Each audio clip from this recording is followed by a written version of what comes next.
Giraffes Can't Dance by Giles Andre.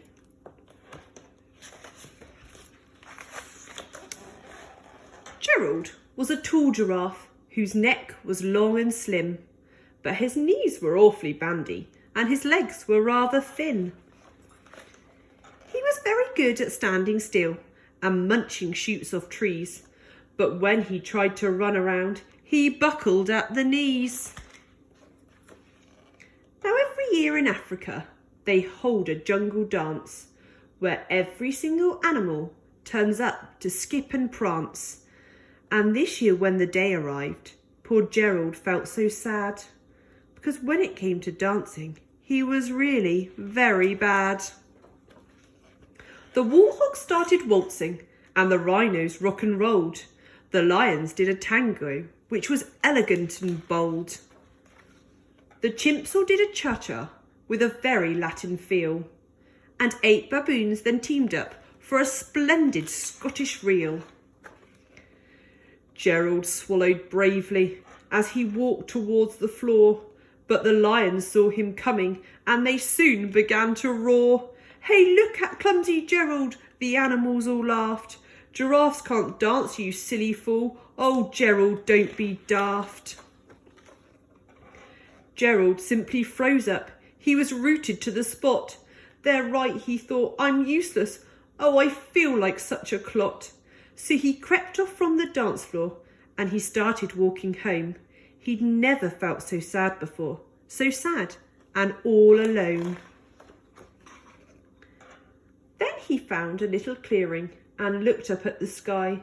"The moon can be so beautiful," he whispered with a sigh.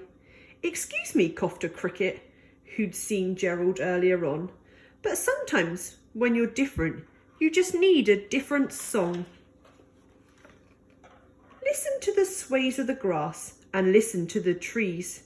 To me, the sweetest music is those branches in the breeze. So imagine that their lonely moon is playing just for you. Everything makes music if you really want it to. With that, the cricket smiled and picked up his violin.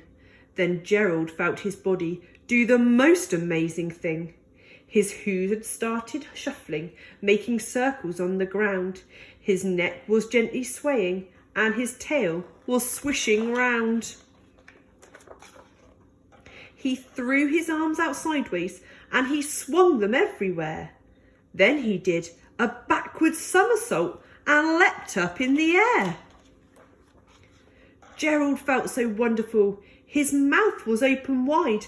"I am dancing, yes, I'm dancing, I am dancing," Gerald cried. Then one by one, each animal who'd been there at the dance arrived while Gerald boogied and watched him quite entranced. They shouted, "It's a miracle, we must be in a dream. Gerald's the best dancer that we've ever seen." "How is it you can dance like that? Please, Gerald, tell us how." But Gerald simply twizzled around and finished with a bow. Then he raised his head and looked up at the moon and stars above.